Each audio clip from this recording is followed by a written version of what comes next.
Okay, this new channel is not just going to be about race or black versus white or anything like that. And it's not going to be about basketball all that much. But you guys followed me over from the other channel. And just one other video that's way too hot for the main channel. Something that's been on my mind for about a year now, I would say. Like, just imagine if white people claimed that it was racist to say that black people jump higher than white people in general, on average. And imagine if they were like, oh, you're saying all white people can't jump. You're saying all white people have no athletic ability.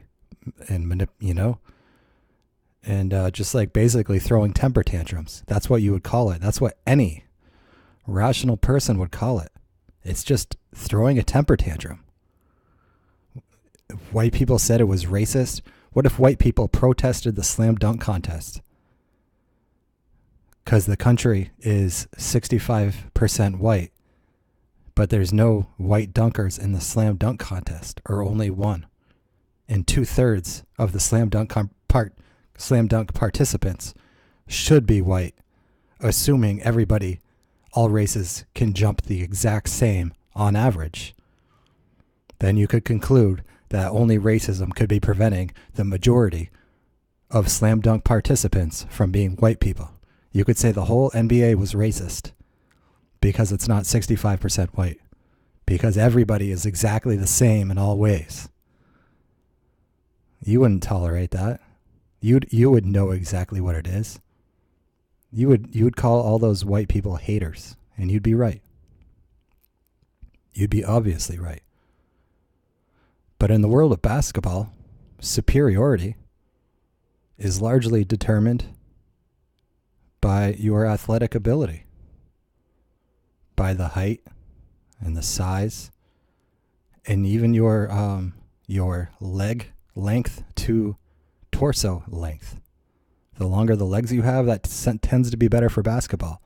The higher your muscle inserts on your calves, the more quick twitch muscles you're going to have, and the better you'll generally be able to jump.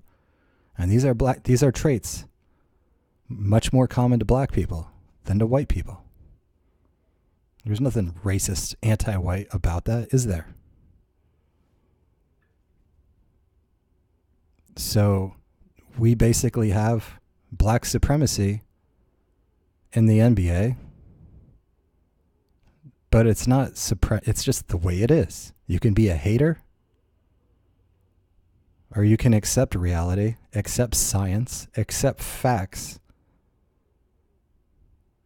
and move on with your day, move on with your life. And we live in a world, at least in a country, where we consider all men created equal, and we treat them as such. I remember in college in the South, the smartest kid I knew, white guy, in the honors program, we were smoking a bowl, right?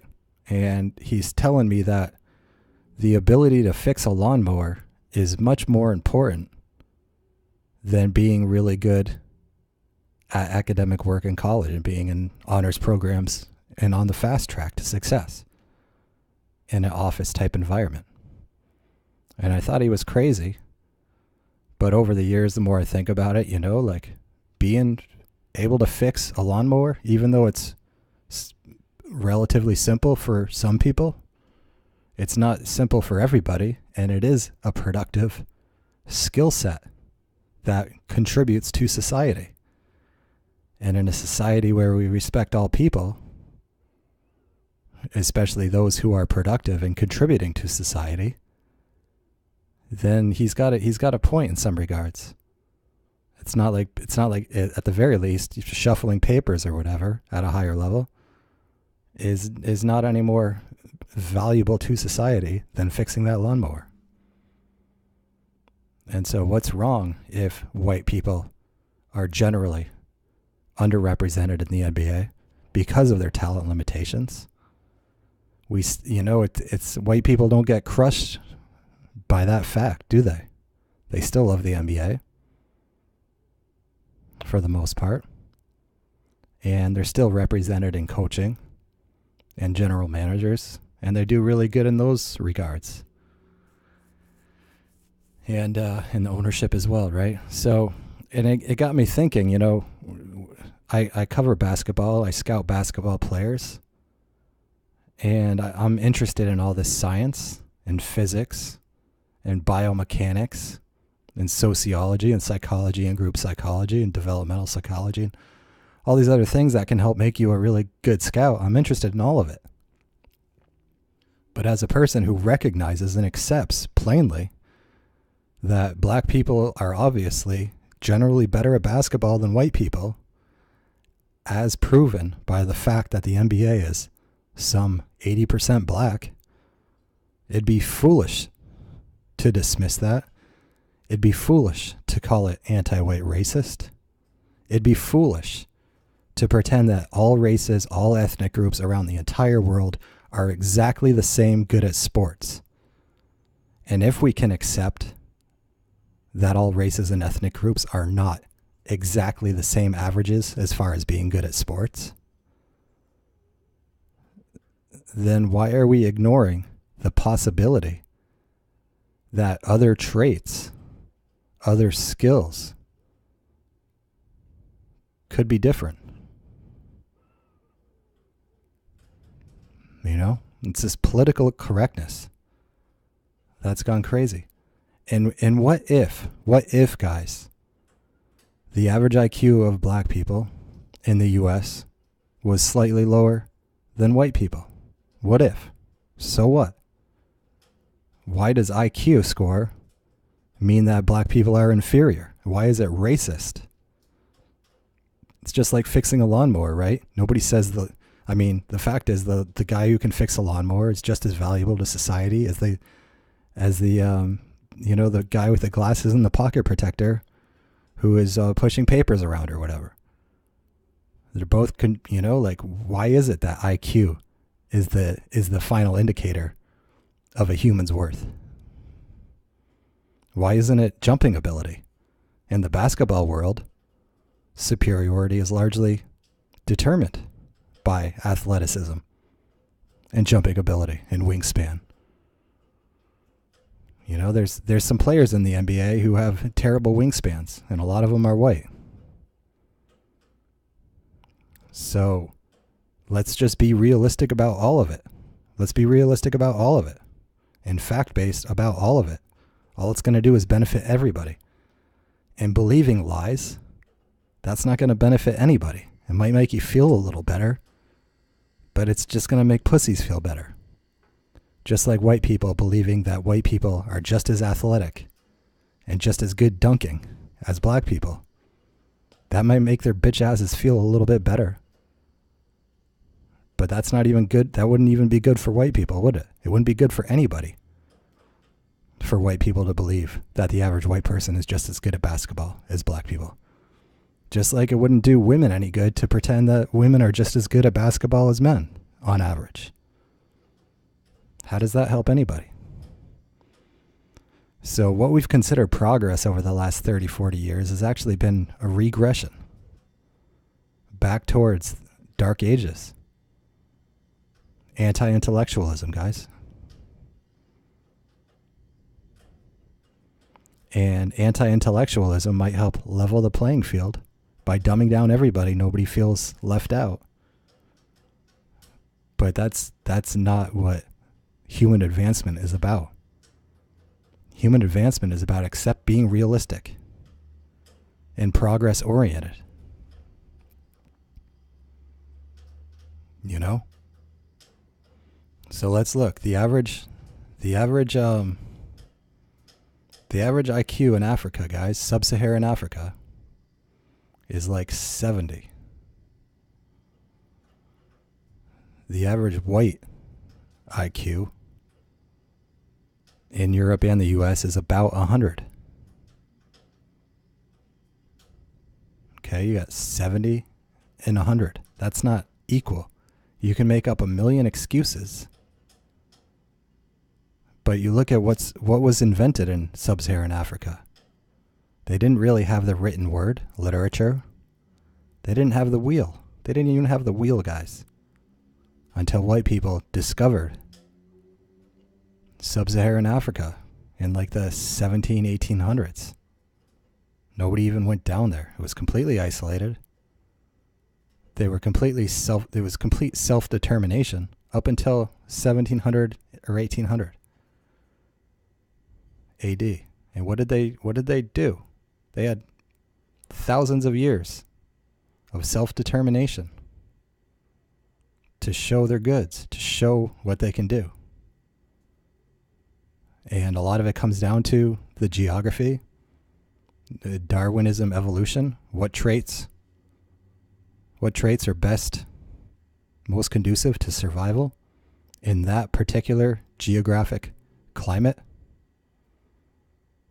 Different traits than other dramatically different, much further away, thousands of miles away, geographic areas. But we're not even supposed to talk about any of this. It's ridiculous. It's absolutely absurd. And what it comes down to is it's basically, it's treating people like children. It's treating people, it's infantilization of entire populations, guys. White people are, and way above white people, guys, is Asians and Jews. All right, way above. The average Asian or like East Asian, like Japan, China, Korea, their average IQ is like 10 points higher than white people. Almost as big as the difference between white people and African Americans, which is like 85. Okay, 15-point difference between black and white. 85 to 100 is 15 points. And from 100 to 110, where these East Asians and Jews are, that's a 10-point difference, okay? And you look at the income in the US by religion, and we can get a look at income by ethnicity, okay? The highest earning religious group in the US is Jews. And Jews, we know, have this 110 IQ. The conservative speaker, Jordan Peterson, just came out and he excused all Jewish success and cronyism and nepotism. He excused it all by using their high IQ. 109 or 110, right? And if you think about it, it actually does explain a lot. It doesn't explain all of that, but it explains a good amount of it, doesn't it?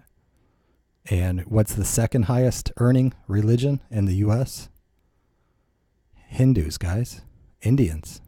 Asian Indians have the second highest income in the US behind Jews. So all this talk about white privilege, whites come in like third. Whites are like tied with Chinese when you look at it by ethnicity, okay? So whites aren't even in the top 2 ethnic groups in the US, but we're the white devil. And we're blamed for everything. But you know who has power by who you're not allowed to criticize, right, guys? If whites had the power, you would not be able to talk about white privilege. We'd be talking about Hindu privilege or Chinese privilege or Jewish privilege. The powerful would be scapegoating on the less powerful, which is what we're seeing right now. Whites are being scapegoated. And if it's okay for Jews to rationalize their own success in the world by pointing to their high IQ, Jews earn twice as much as white non-Jews, guys. It's like $50,000 family income for whites, and it's like $100,000 family income for Jews. And with a 10-point IQ difference, a lot of that is to be expected, isn't it? But why is it okay for Jews and their supporters to talk about their IQ differences, but we're supposed to pretend that everybody else has the exact same IQ, that only Jews are different, and that the only excuse for whites being more successful in the US is white racism, and the only excuse for black failure in the US is white racism? It's a big sham, guys. It doesn't hold up to any scrutiny, does it? So you've got Africa over here at 70, 15-point difference for African Americans, and then a 15-point difference for white people. African Americans are exactly in the middle of sub-Saharan Africans and white people. And we know that African Americans, a lot of them come out to roughly 50% white when you look at their genetics. Even people who are like 35% black think they're 100% black. Like when Thon Maker came over to the US, guys, all these black Americans were laughing at him at how black he was. It's like they had never seen a real black person before. And they thought that being off-white or caramel was what black is. So one other reason, perhaps, that the African American average IQ is 85 is better educational conditions, better nutrition, better environment, safer, less war-torn, perhaps. Although you can't really say that about a lot of black neighborhoods. So that's got probably something to do with it. And we know that when a black child is adopted by a white family, that black child generally has a higher IQ than the average black American IQ of 85. I think it goes up to like 90 or 89 or something like that. But it doesn't close the whole difference on average. And so pretending that like Jews are the only ones with exceptional IQ and everybody else is exactly the same, and white people can't be proud of their own relatively high average IQ. They can't be proud of that. They're supposed to be ashamed of that because they're not less intelligent, less intellectually gifted. And they're supposed to accept all responsibility for everybody's problems who have generally lower IQs. That's not fair. That's not right. That's not just. That's not advanced. That's not progressive. That's nothing good. There's nothing good about that. And so what I see in the US is I see a lot of black people who want to think really, really badly that they're all, even the dumbest black people down here, want to believe, especially the dumbest actually. 70 is the level of retardation, guys. And I believe the level of retardation in the US used to be considered like 75 or 80, but they had to move it down because so many black people were falling under it. All right, but look at this lower section of black Americans. And think about their contributions or lack thereof to society. You know? But at the same time, like a dumb white person over here on the lower end. You see this dotted line here?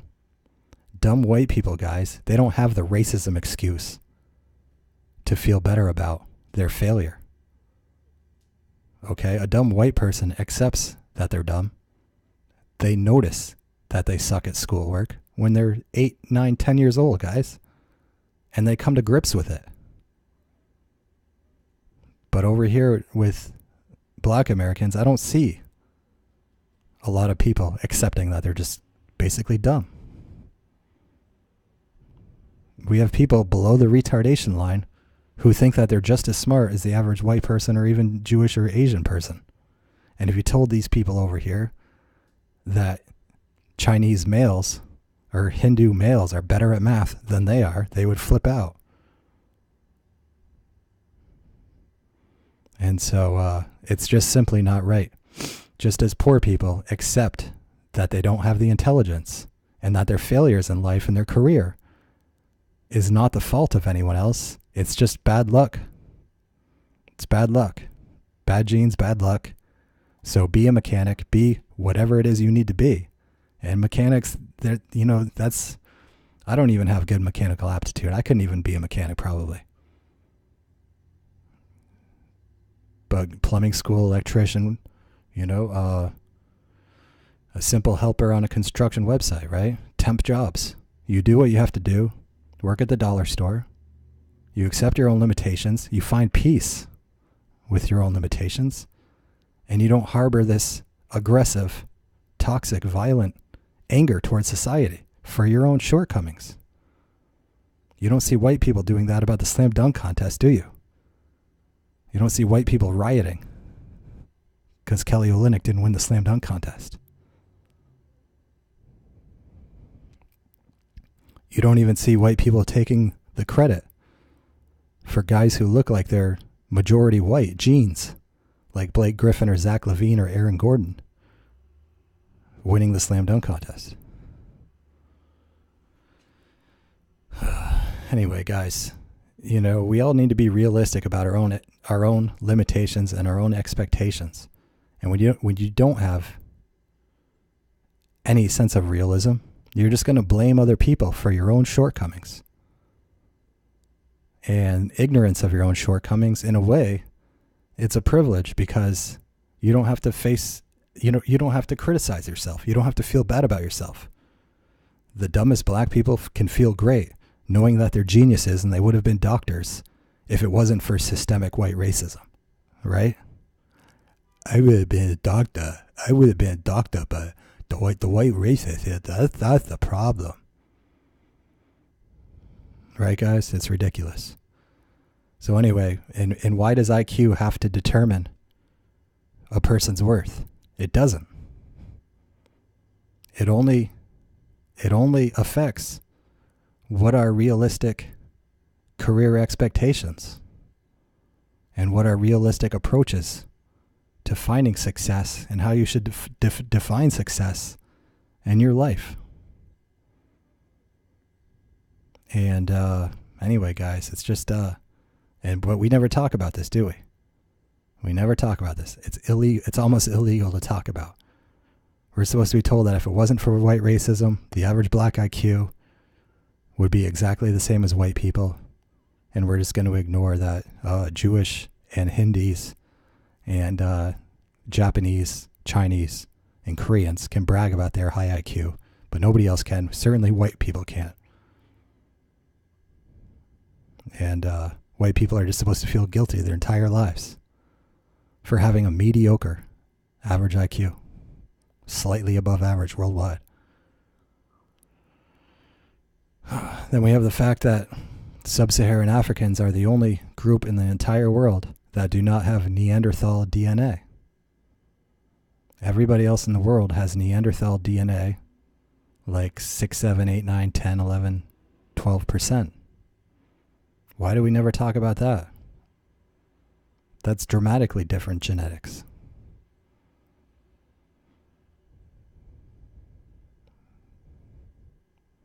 It's like black people who are 10% Japanese. If black people are 10% Japanese, that's a significant chunk of their DNA, of their genetic makeup, right? So why that would be talked about. So why isn't it talked about that there's dramatic differences in our Neanderthal DNA? And that we're not all exactly the same. And why is it that IQ is the determining factor for a person's worth, but jumping ability is not, musical ability is not, dancing rhythm and style and talent is not? Why are those things worth so much less than IQ? Should black people feel bad about themselves for being better dancers than white people? Is it systematic black oppression of white people that makes white people bad dancers in general? It's absolutely absurd. But we live in regressive times, guys. And yeah, oh, and another thing. Remember Danny Ferry? He was the general manager of the Hawks, right? A white guy from Duke, I believe. And he was caught recorded on a conference call with the owners. And he was talking about Luol Deng and his character or whatever. And he said that, you know, he's not perfect. He's got some African in him. And he didn't mean genetics. He meant like culturally African. And what he meant by that was very controversial actually. And perhaps he was right to be fired, but it definitely got my mind thinking, and that's probably how I started thinking in this whole direction. He was talking about African culture, where in a general sense, now and over the last 10,000 years, what constituted the moral framework in Africa was generally providing for your family and yourself is good, and ignoring outsiders, tribal outsiders, family outsiders, others in general, is basically bad. And that's how morality works and worked for most of the world. That's why the Native Americans were always in genocidal wars with each other and enslaving the losers. And so Christianity, a Middle Eastern phenomenon that really caught on in Europe, like that whole Christian moral framework where women are just as valuable as men and whores are just as valuable as anyone else and poor people are just as valuable as rich people, and rich people who don't act generously towards those less fortunate are probably not going to heaven. That whole concept of human equality among everybody, that was it's still a radical concept in most of the world. And true, it hasn't been interpreted perfectly. And we have pedophilia in the Catholic Church and all this other stuff, right? We have Christian countries who went to war against other countries and killed a lot of people or whatever. But still, in general, it's a radically different moral system than more primitive moral systems where it's all about looking out for yourself, your family, your tribe, and your nation, if applicable. And that's all that matters. And that's good and that's virtuous. It's two completely different moral systems, guys. So when Danny Ferry was talking about Luol Deng having some African in him and being a little bit of maybe a slightly shady character or whatever, just slightly, off key or whatever, I think that's what he was talking about. And, it's still insensitive or whatever, and still probably should have been fired for saying it out loud. But, a lot of people have gone to Africa and realized the whole Christian concept of love your neighbor and the golden rule, treat everybody else in the world the way you would want to be treated. That's not the moral framework for most of Africa, the non-Christian parts of Africa, and it never has been. Just like that wasn't the moral framework for the Native Americans. And it's not the moral framework in China. It's not the moral framework in India. It's not the moral framework in Japan. Anyway, guys, just some of the things I'm thinking about. I'm going to branch out into other, maybe some more geopolitical or other stuff, but this was definitely one video not suitable for the main channel. But just some of the things I'm thinking about, and I'm not sure that it doesn't help my scouting ability either, does it? All right, guys, I'll see you soon.